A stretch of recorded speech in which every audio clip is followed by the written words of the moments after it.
Hello, this is Angela with Parker's Permaculture. Finding a place to sit in my minivan and make this video where there is not a horrible glare on my glasses is a little bit of an issue at the moment, but I hope this works. So I wanted to make a brief video. I am once again out and about in my minivan. I've had to take my daughter to her mock trial class and her Model UN class out in Beaverton. And I have a few minutes here in the car. And so, I got to strike while the iron is hot. This is when I have time to film, so I'm going to do it really quickly here.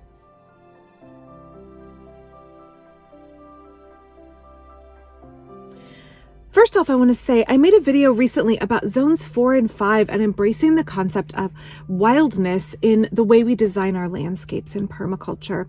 I recognize there was horrendous wind noise and playground noise in that video, and I'm working on ordering a microphone with a windsock on it and trying to remedy those issues as best as I can. So thank you to the folks who powered through on that video despite the wind noise. But that video in particular is relevant to today's topic. So I wanted to share a little bit about some thoughts I've been having lately about the overlap or intersectionality of mindfulness and permaculture. Now, this is by no means a comprehensive video on the topic, because I think it's something that we all can really go down the rabbit hole and explore and really pull at and glean all of those connections that exist.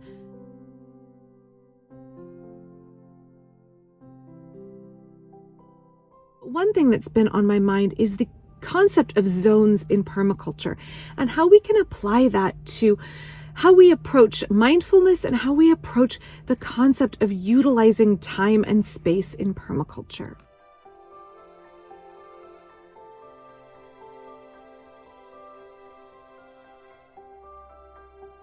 We use this system called zones to better understand our levels of interaction with our landscape. Zone 0 is our home, and Zone 1 is the area directly adjacent to our dwelling, to our living quarters. And as we step out into the garden, Zone 1 is an area that we visit multiple times a day and utilize heavily. It may be your strawberry patch. It may be your kids' swing set. It may be your annual veggie patch. But it's some place that you spend a lot of time in multiple times a day. As you step out in concentric circles from the home, the zone numbers increase and the frequency at which you visit those zones decreases. And the need for interaction from humans decreases the larger you get. The larger zone number that you get to. So Zone 2, you're still visiting it frequently. It's still an area that's highly cultivated. You might keep livestock there. Zone 3 might be your orchard. It might be where you keep your honeybees, a little less frequently visited.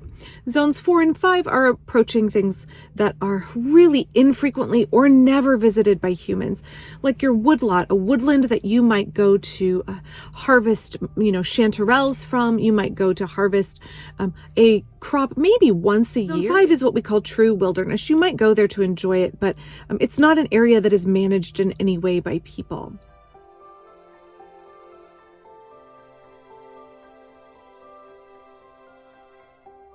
So I've been thinking about what are the other ways I can apply this concept of zones to help me better understand my life and how I as a person interact with my environment and with other people. And zones are really useful for all kinds of concepts.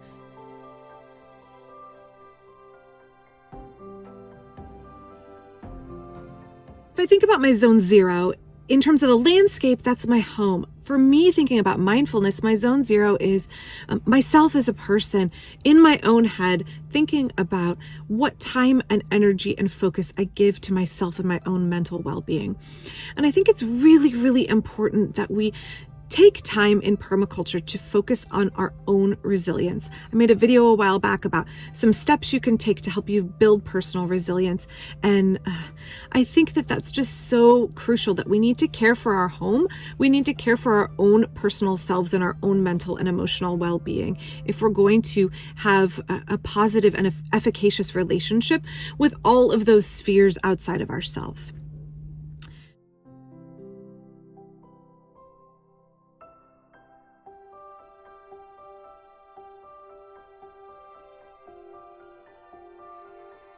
So I was thinking a lot about how I focus my attention, how I focus my energy on those concentric circles going out from my own self. One really useful way that I do that is to start really small and close to myself. This would be my zone 1. And I think about all of my interactions with everything up close and personal with me. Taking time to focus on the skill of mindfulness, being present in the moment, and how I interact with those small, tiny, intimate details close to me.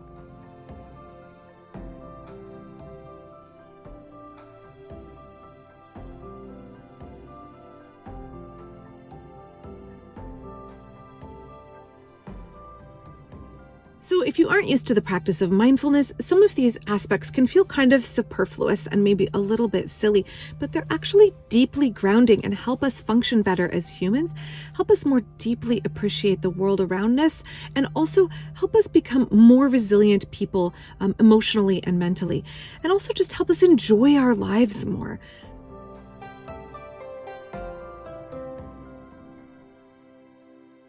So for me, that can really look like when I'm walking through the garden and I brush past a black currant plant, taking a moment to focus on the deep, foxy, fragrant aroma of that plant that wafts up toward me as I stroll by and brush against the leaves. It can be like taking a few moments when I am down feeding the poultry to listen to the clucking and interactions of the chickens right at my feet. It can be holding the feed in my hand and focusing on the sensation of the chicken's beak as it is pecking feed out of my hand. Again, if you're not used to this kind of a practice, it may seem silly and you think like, how does this apply to permaculture?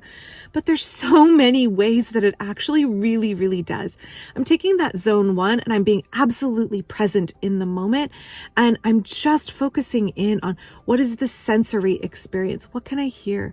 What can I taste? What can I smell? What can I touch with my hands?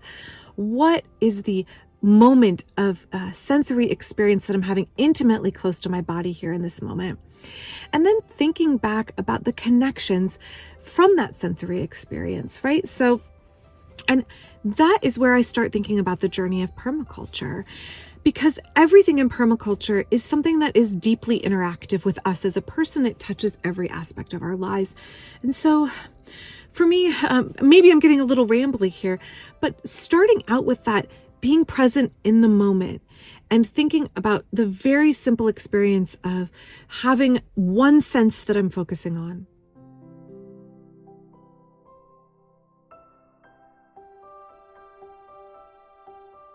So when we start with the basic sensory experience of the practice of mindfulness and taking a moment to hone in on one sense and focusing on one thing really close to us and just helping us be grounded in the moment, disconnect from our fears and our worries and our anxiety, practicing that on a daily basis, even several times a day, taking a 5-minute meditation.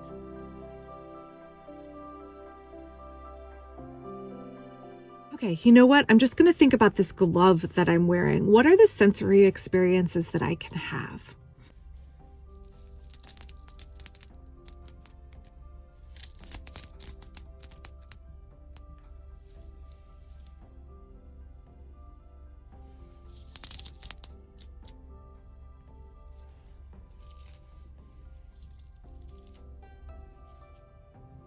The sound of the glove, the feel of the wool, the feel of the brass scales as I touch them. Just be present in that moment. That helps ground me as a person, helps pull me away from my anxieties, helps me be a person who begins to focus on the little details of life around me more and more and more. So I am thinking about my zone really close to me. I'm spending more and more time in my zone 1 of being present and less time in my zone 4 and 5 of anxiety about the future, anxiety about things that I can't change or influence. And in doing so, not only do I build my mental resilience, but then I start to think about the connections radiating out from there. So for example, I put on this sweater in the morning, right? And then I think about not only take a moment, right? I pause and I think about the mindfulness experience, the zone 1 experience of this sweater. Just touch it with my hand. What does it feel like? What does the wool feel like against my body? What does the shape of the cable pattern on this sweater feel like against my body and under the touch of my hand?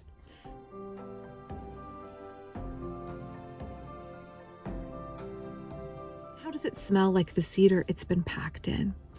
And then I can kind of step out from there in concentric circles. Now I've grounded myself, I've centered myself, I've been mindful for a moment.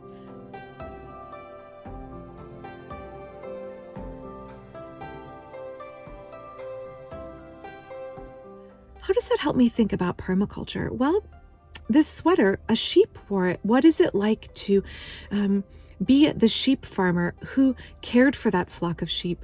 What regenerative practices can we undertake as people to support ranchers who are producing sheep in a way that not only diversifies pasture using regenerative practices to raise those sheep in an ethical way, but in a way that actually sequesters carbon and enhances the landscape?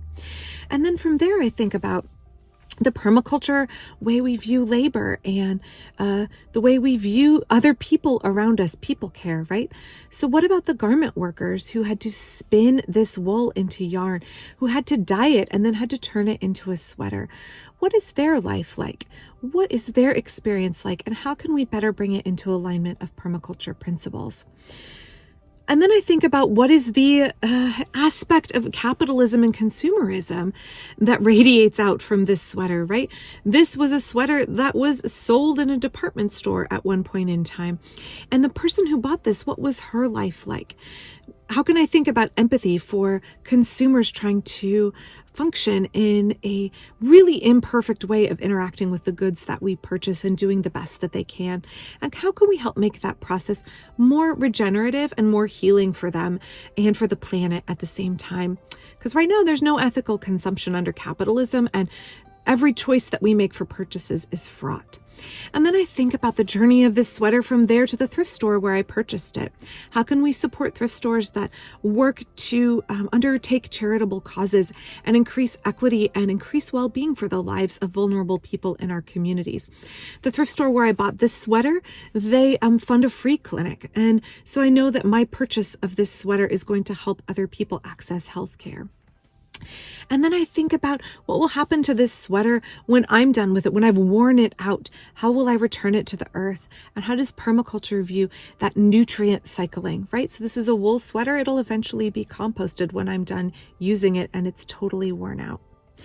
So those are just how I'm thinking about what do we undertake when we undertake the process of mindfulness and engaging in taking a moment and stepping just barely outside ourselves and engaging in our zone 1 of mindfulness, where we are just being absolutely present in the moment with the most connected, the most intimate and close things around us.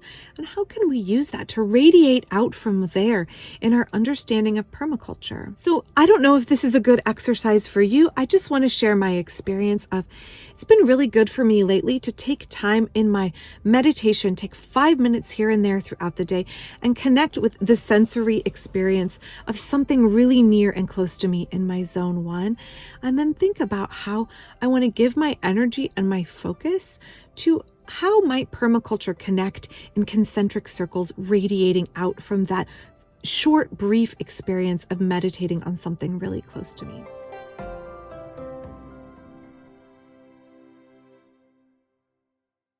So not only am I focusing on mindfulness, and that's improving my resilience and my well-being and reducing my anxiety significantly, but also it's helping me become a more conscious and aware person about the interconnectedness of all things and how permaculture can be a design system that we can take and radiate out from ourselves in those zones of interaction and of those zones of intimacy. And it just is a launching off point for me to help me think about how I can be a more effective, resilient, and connected permaculturist. So I don't know if that exercise or experience will be helpful for you, but I just wanted to share that with you because it's something I've been working on a little bit every day. And goodness, it just helps me so much more deeply appreciate my garden, my home, the products and things that I own in my home, and the world around me. It just helps me be a more grateful person when I'm able to connect just for a few brief moments on those things that are close to me. And I don't know, it's just been really good to help me value things on a really present and tiny, tiny levels, and then thinking about, in a more empathetic and compassionate way, everything radiating out from that.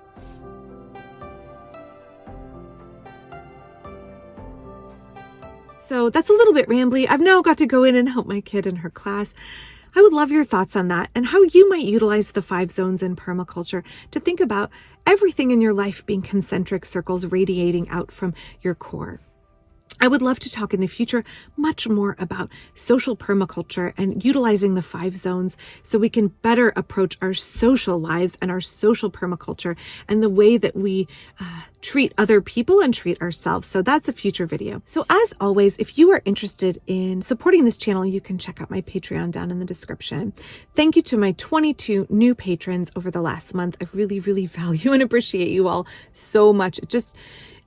Being able to say that on this video is just so insufficient, but it just really is so meaningful. It helps support my family, and I thank you for that. I also want to say thank you. I've hit 14,000 subscribers, so thank you to everybody who clicks like and subscribe on my videos. That's just, that's fantastic. I really, really appreciate you all.